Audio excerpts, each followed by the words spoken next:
Hello again, YouTube. Jake here, and this is Reading Too Much Into Things.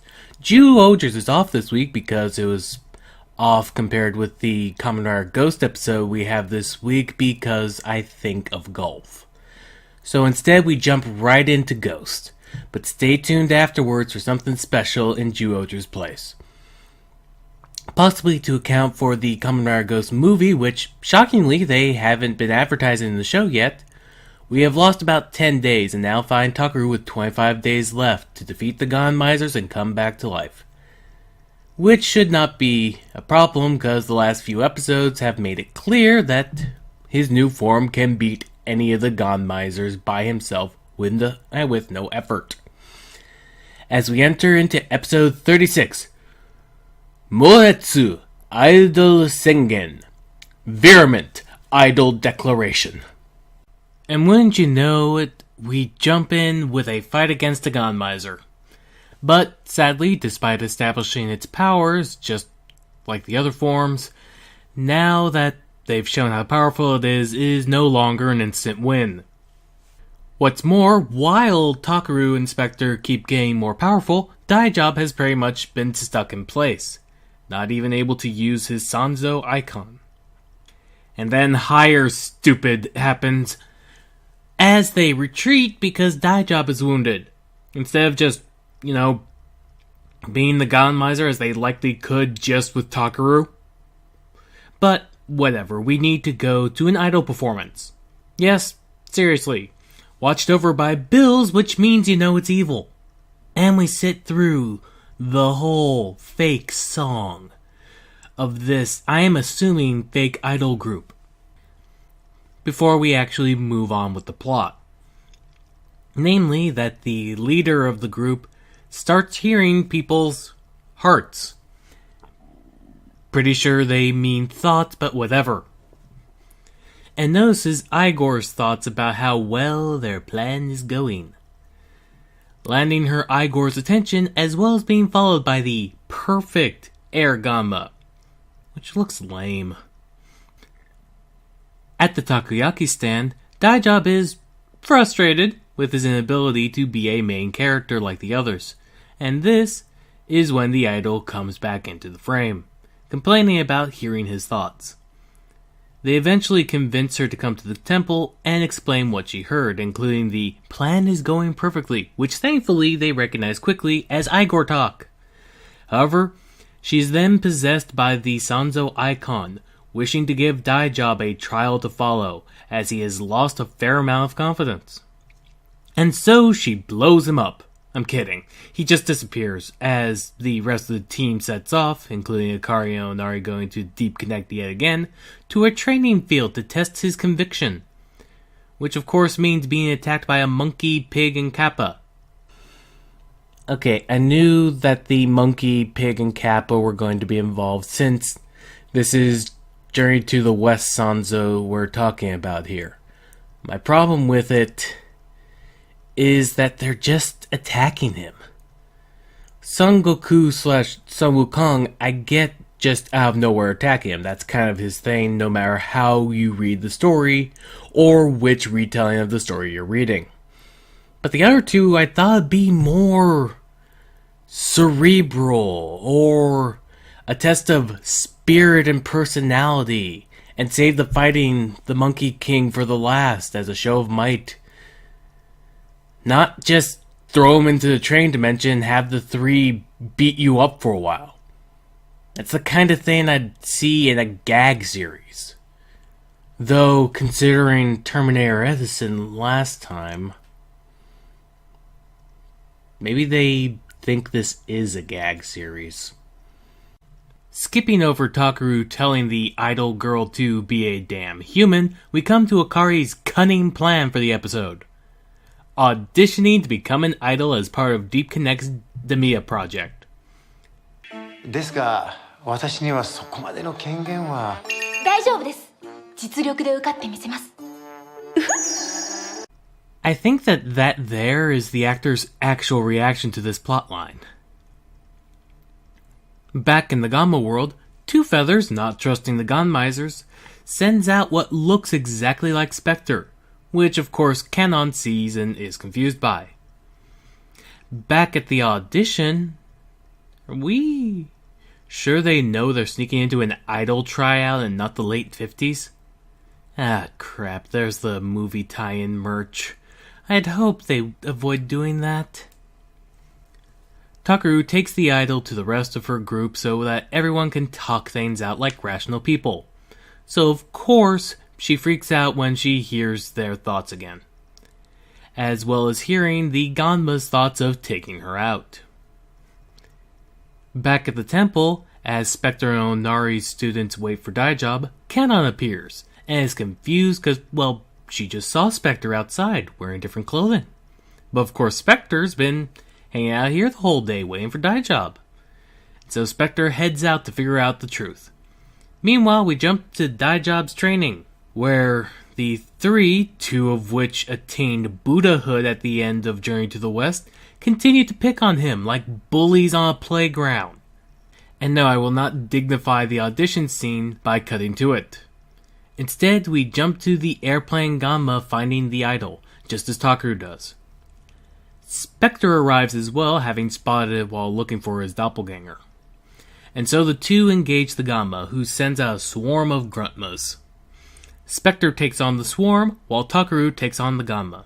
Eventually, after establishing that it is hearing people's thoughts that made the idol a target, Toku finally takes out the Mugen icon, just blows the dang Ganma up. And so our episode ends with Specter catching a glimpse of his doppelganger, the idol having had too much to deal with, Daijab going takoyaki-less, and despite claiming he has no authority to get Akari through, Bills uses his authority to get Akari through the audition. Well, that was... Nah, let's not ruin the mood, cause with Jyuohgers off this week, I feel this is the first time and a good time to start a new tradition. Cause starting today is the first Reading Too Much Into Things movie mini marathon. Starting with this video, my monthly rant vids will be replaced instead with a review of some of the countless tokusatsu movies that are out there. This first year's theme is teamwork. For, especially with Super Sentai and Kamen Rider shows, teamwork makes up several parts of the story's backbone, from forming teams to realizing the power there is in it. And so, our first movie this year will focus on the most team-focused toku, Hyakuju Sentai Gaoranger Tai Super Sentai. As I sort of touched on in my abridged history of Super Sentai, which you should all watch because it helps, 1996 saw the first Versus special featuring the current Sentai team teaming up with the previous team to take on a bigger threat, with Choriki Sentai Gaoranger Ole vs. Gaorangers. Since then, it's become a yearly tradition, even if the previous team's story ended with the team giving up their power to defeat the enemy of their series. As for the 25th Sentai team, Gaoranger, they wanted to do something a bit more dramatic. A real celebration of the Sentais that had come before it. There's not much background that you need, per se, to get into this, aside from Gaorangers being an animal-themed team fighting against a tribe of long-horned ogres. Their horns, if I'm not mistaken, representing how strong they are. So, grab a snack, grab some friends. Let's kick this movie mini marathon off with Hyakuju Sentai Gaorangers versus Super Sentai. But before I start the experiment, did you go? Yes. Because I don't want to have to stop the movie for, Don't worry. We'll wait.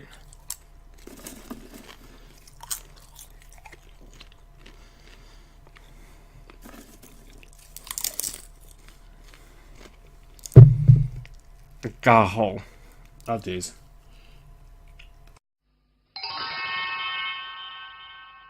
Our movie opens in space as the narrator establishes in the broadest terms the existence of Sentai teams and their yearly battles against evil, ending with a pull-in to Earth's, at the time, current defenders ready to do battle.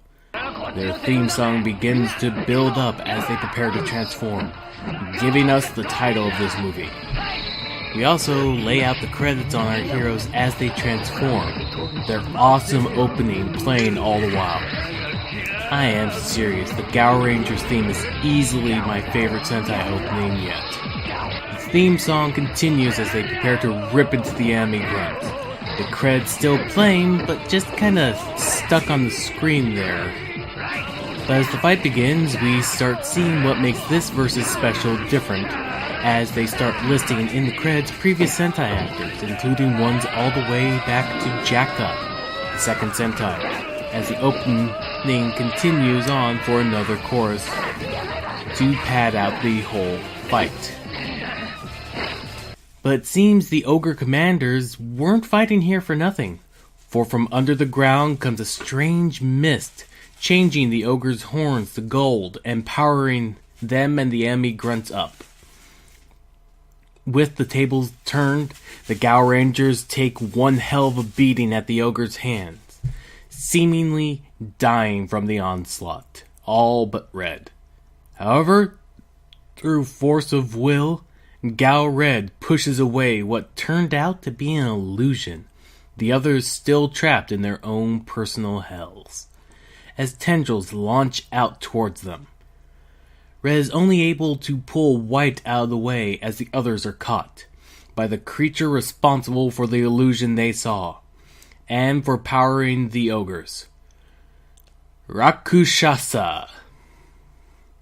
The fight had been brought to this point as brave warriors were needed to rise him up again from his sleep, allowing him to devour the warrior's brave spirits, which he drains through its hair tendril things, I don't know what to call them. This reduces Gao yellow, black, and blue to shivering masses unable to fight, unless they might die. Red tells White to get the others off to safety. Yeah, they refer to each other mostly by color codes.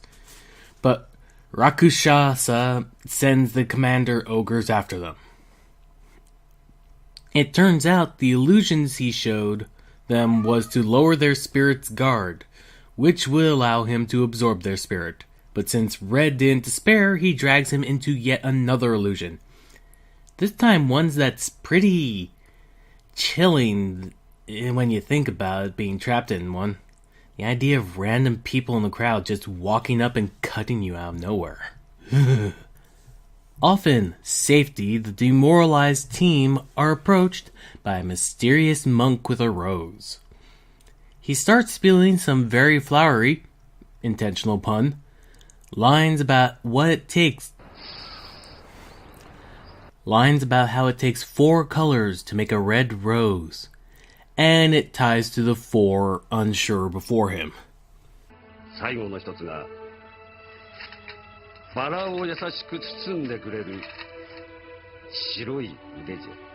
Damn whitewashing. However, when his analogy falls flat, he instead turns his attention to the long history of Sentais before them, and how they are the newest representatives of the long history. Though I do get a chuckle at them saying the 5 warrior teams, considering the few times it's been 3-person groups.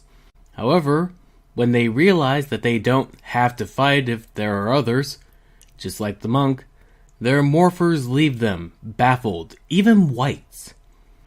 Back with Red and his illusions, police appear and open fire on him as well. Guess all lives don't matter, knocking him out of his suit. Before his eyes, however, the cops and the crowd, laughing at his weakness, slowly warp and transform into several ogres the team had defeated before. Back with the team, Sayla's morpher takes her to a local, I'm assuming, game center, the morpher stopping at the feet of a girl with a rather morpher-looking bracelet, I must say. We get similar scenes with the others, Blue's coming to a police box with an excitable officer who flips out, or rather flips him out, amazing Blue but frustrating the cop. Next we come to an older man before a group of graves, Yellow's morpher coming to him as he prays. Only for one of the ogre commanders, Yabaiba, and some grunts to arrive and step on one of the graves as a taunt. In response, the old man transforms, revealing himself to be Red Falcon, leader of Live Man. He proceeds to easily wipe the floor with the ogres and take on the powered Yabaiba, causing him to retreat. Black's following of his morpher led him into an ambush, the ogre holding the... Oh, well, problem solved. Ginga Blue from Gingaman lunges against the grunts, taking them on with his pure brute force, and then makes to leave. We check back in with the Reds fight, before we jump to Sayla and the girl from the arcade, Mega Pink from Mega Rangers, only for them to get cornered by the other ogre commander, Tsuit Tsuit, and more grunts. But instead of fighting, we get schoolgirl cosplay. And when cornered again, they escape into swimsuits. This is a really weird aspect of this movie. The idea is that each member of Gaorangers meets a veteran who explains the various roles that Sentai team members usually take up. The bruiser, the leader, the tech expert, the swordsman. And for the female warrior, their ability is costume change, leading to a montage of female team members who would use, oftentimes just as a one-off gag in one episode, costume changes, either to baffle the enemy or just as a kind of gag. This is the bizarre bit. I can swallow in some shows themselves because there's more to the characters most times than just they change costumes.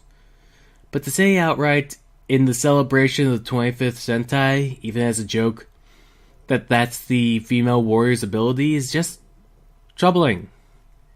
I mean, what the hell, Japan? That's not even touching on a lot of the changes actually shown.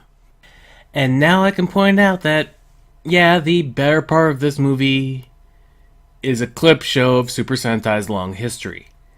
And honestly, I do not begrudge it doing so outside of the female warrior's ability as costume change. Hell, I wouldn't even mind if they framed it as female warrior's ability is to be mistaken as frail, or their charm lulls their enemies into dropping their guard. But no, it's just costume change. After 4 minutes of this, we do get a, well, music video really, of the female warriors actually fighting in suits, to a tune called Sexual Lady from Bioman. It doesn't have any actual focus like later ones will, it's just, here are women fighting.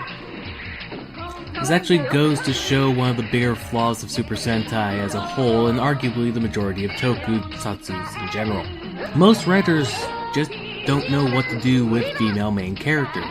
They're just the female character.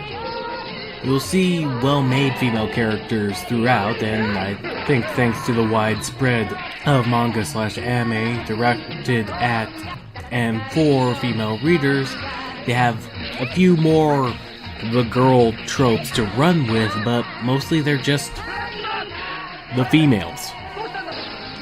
Also, they switched songs eventually to one from Car Rangers, Seishun Youth Circuit, in their clip reel. Oddly enough, around the time they get to where Rangers Americans would recognize start showing up. What is the point of Mega Pink's story? That you shouldn't give up, but you can't be too tense about it. Then, as they plan to swim, I get a reminder that kids shows in the US and kids shows in Japan are very, very different. Just wow. However, after beating the ogre, Tsuetsue tries to follow, only stopped by the monk's hat, just like she was stopped by the staff at the school. back with Gao Red, while he's having a tough time, since these are monsters they've beaten before, he knows their weak points. We jump to Black asking for help from Ginga Blue, who does not feel comfortable about this arrangement. He tells Black about the strong men of Sentai before him in the next music video clip show, set to Blue Toughness, again from Bioman. As you can imagine, this one does have some actual focus, as fitting with Black's role in the team. These clips are just some of the biggest hits tanks of the team had to offer. From those who could swing their weapons harder to just slamming their bodies into their foes. We also get a flashback to why Ginga Blue feels he's not fit to train others. Something from like episode 3 of Gingaman. Sadly, another thing lacking from Mega Pink's girls fight with costume change and never give up speech about nothing. However, he's disappointed when Black says, since he's lost his spirit to fight, that Ginga Blue and the other still existing Rangers should protect the world in his stead. Only for him to literally throw Ginga Blue when it looks like he'll step on some flowers, which was Ginga Blue's point. We cut back to Gao Red using his knowledge of how these monsters were beaten to keep his spirits up as he works through them. I get what they're aiming for, but this illusion sucks for creating despair. We jump to Gao Blue getting flipped by Go Yellow of the team Go-Go 5. I really need to watch Go-Go 5 at some point just for how much Yellow gesticulates with his face while talking, as well as the existence of the milk-powered panda-style kung fu. And once again, we get a flashback of him unleashing this technique back during his series. Dude basically goes full Popeye on a monster, only with milk instead of spinach. The next music video's focus is a bit more vague, like the Female Warriors one, in that it's about the various attacks mastered by Sentai members before. My best guess is that it's trying to focus on difficult techniques that needed more than just hitting the enemies harder, but I have no real proof of that. Also, the song is Ore no Hato wa Yume Jika, or My Heart is Driven by Dreams, from Dynaman's run, before it then switches to Kokoro yo Shinayaka ni Mae, My Heart Dance Gracefully, from Turbo Rangers. That's Japan's Turbo Rangers, not Power Rangers Turbo.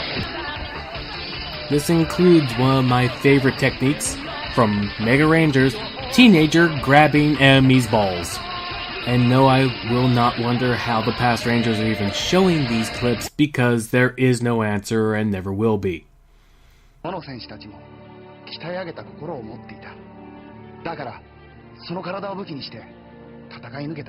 Seriously, how does that make them different from the bruisers who made their bodies into weapons? But Gao Blue gets the point Go Yellow means. That he's letting himself beat him before he even faces his enemies. So, how is Red doing? We move on to Yellow and Red the Falcon sword training. And really, if you've seen enough Japanese shows or animes involving swords, you can guess how this conversation goes. Talk about how you can't be afraid to die if you mean to win. Not so much not fearing death, but you cannot afford to fear your opponent's attack when fighting, blah blah blah. And we see a flashback of a rather dramatic scene from Live Man to demonstrate this. And cue the sword users of Super Sentai, along with King Rangers from O Rangers who used a scepter instead, set to Yume no Tsubasa wo, Wings of Dream from Sun Vulcan. This really is by far the most focused of the montage music videos here, as, again, it's focused specifically on sword use and those Rangers who could be described as swordsmen. A lot of them being Red Rangers due to the nature of swords in Japan's culture, as well as mythos and legends in general. Back with Ginga Blue and Gao Black, he explains that true strength comes from having something you must protect, as he, just as the others, restore their warrior spirit, just as Gal Blue has training with Go Yellow and Gal Yellow with Red Falcon in a nice little sword match. Back to Gal Red as he pushes the illusion away once again. So instead, Rakshasa just decides to kill him. We cut back to Mega Pink and Gal White and finally get a flashback of her show as well.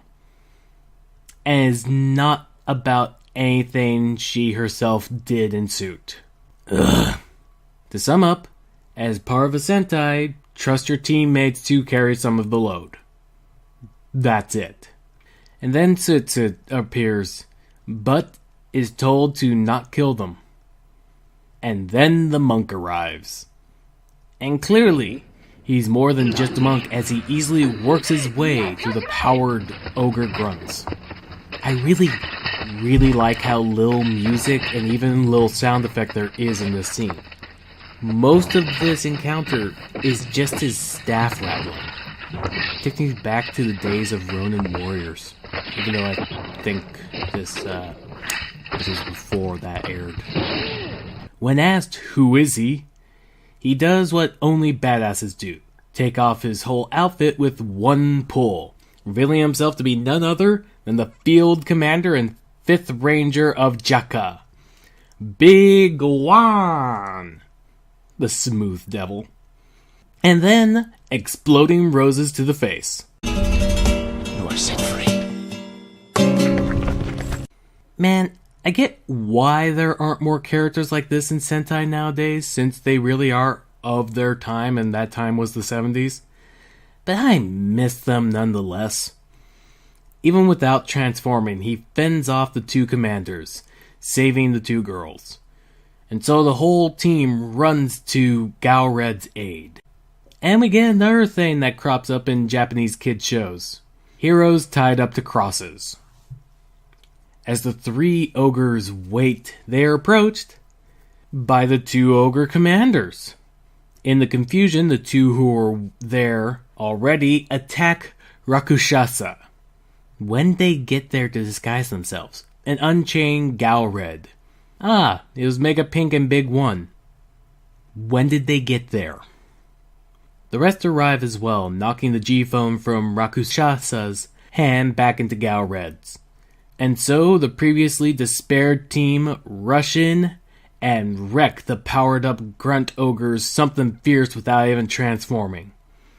And they are soon joined by their 3 teachers, and so they join the fray as well, showing they're not just talk and a legacy either.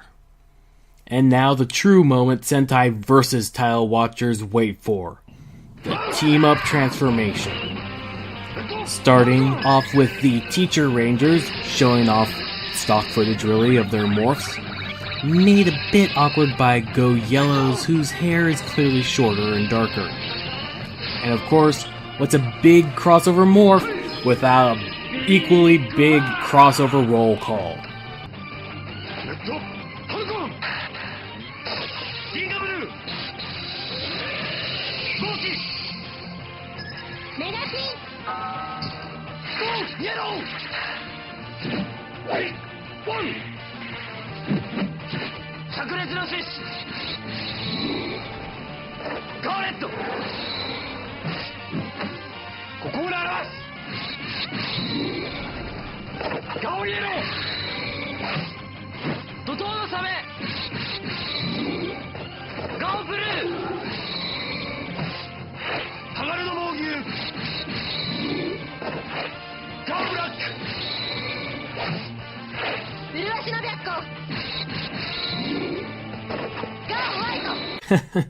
Toei is so gonna take this video down. And finish it off with a Super Sentai explosion. In response, Rakshasa summons his own backup. And now for a nice dramatic fight scene of the veterans against the monsters to the opening theme of Live Now, including the deadliest weapon of all, Big One's cape.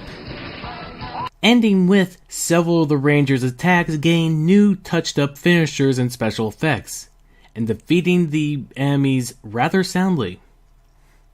just in time for another rendition of the chest-thumping Gaorangers opening theme, with the Gaorangers up against their foes. Gao Yellow showing his improved skills against Yabaiba. Gao White seemingly punching Tsutsu's boob. Gao Black sumoing against Rakusha. Gao Blue showing off the Milk Tornado Drop. And Gao Red blasting his horn. And finally, as a Sentai would, the team ripping right through him with their combined weapon. I do not know its name offhand, sorry. But of course, right as he explodes, nice pose guys, Rakushasa grows giant. The team go in with Gao Muscle, their secondary Megazord. However, it does not fare too well. Good thing Gao Lion appears with an army of Zords. Though, admittedly, it is basically all stock footage. Still, it is amazing watching these old giant robots lay into the monster just off screen. However, despite the attack, he still pushes them back. And so they pull out their big guns, Gao King. And, with inspiration and spirit from the Megazord finishers before them, they unleash their ultimate attack against Rakusha, who explodes. But he's not willing to give up yet, as he absorbs the power he gave to Tsutsu and Yabaiba. With a blast against the team, Rakushasa proclaims that as long as darkness exists, he too will continue.